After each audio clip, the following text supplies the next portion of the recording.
In the last tutorial, we have seen this problem statement. Now in this tutorial, I will write the solution for this problem statement. So first we will import a module called as import OS. Now we will define our function. The function definition would be something like ping host, and then this will accept three parameters. One is subnet octet, then followed by start of the range, like starting from IP address 1 200.200.200.1 something, and the end IP address will be up to 254 by default, but we can change it as per the need. Now if I say list underscore IP, I will take one list so that I can append all the IP address which are found in this list. Now if I say for I in range, this start and the end number which has been passed to my function, and what I do is I will construct a IP address. So how will I do a IP address? I will say IP address equals to whatever subnet octet I have given, subnet underscore octet plus one dot, and then plus I will say str of I, whatever numbers, because we cannot concatenate string and integer, so we have to convert it to a string from integer. Okay, now we will say response equals to os.system. This os.system call we have seen in our last video, and then I'll say ping minus c1 minus t1.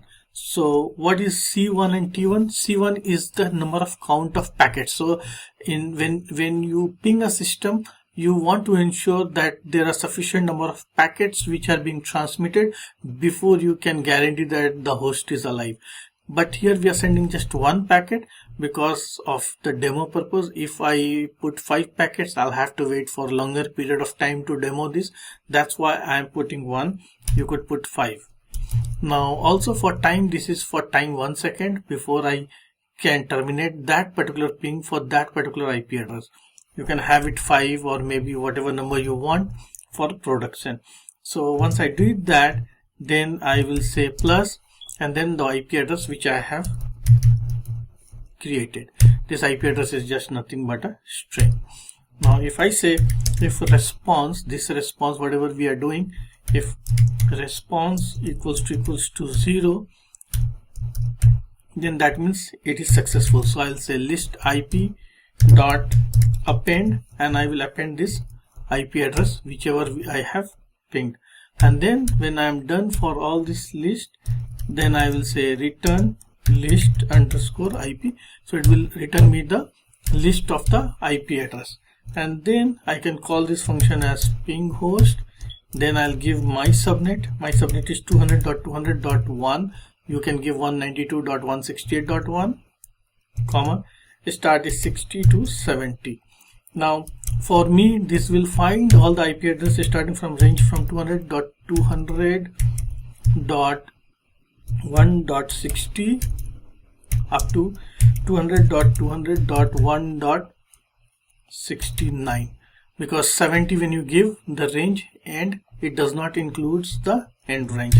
You can change this range to whatever you want. You might start with 1, or if you don't give anything here, if it is blank, it will take from 1 to 254, 1 to 254, but I'll give 60 to 70 so that I can finish off in 10 seconds and I can demo it. Now once this is being run, these functions will get a list of IP address as a return value. So I'll say print, and then once I print it, it will print it for me. This is my solution. You can have a different solution, that is absolutely fine. This was becoming like this. I'll tell you what was the problem. It was becoming like this. So like 1, then 200.200.1.60. It was becoming like this, which is wrong. So what we have to do is we have to make it like this. We have to give one space here. That's why I have given this extra space, and then it will work. So okay, now it should work. So you see it started with 60, 61, 62, 63, 67, 68 and up to 69. So these are the two hosts which are being alived, and it has given me the output. So with this way you can find, like if you are on certain network and you want to know what all the systems are alive, then you can do the ping. Of course, mind it, ping might be blocked by many systems. Ping is not an ideal way to know whether a system is alive or not. There are other utilities like nmap, so you can use nmap also. Of course, by default nmap is not installed on Linux as well as Mac, so you will have to install, but it's very simple to install. You can use nmap. It's a similar way. Just see how to run the nmap and then you can find out this. Typical way to find a nmap is port being opened or not. You can say nmap -p if you want to see port 22, then you can say 200.200.1.66. that way you can run. So you can substitute the nmap instead of ping here and can find out if the host is alive or not.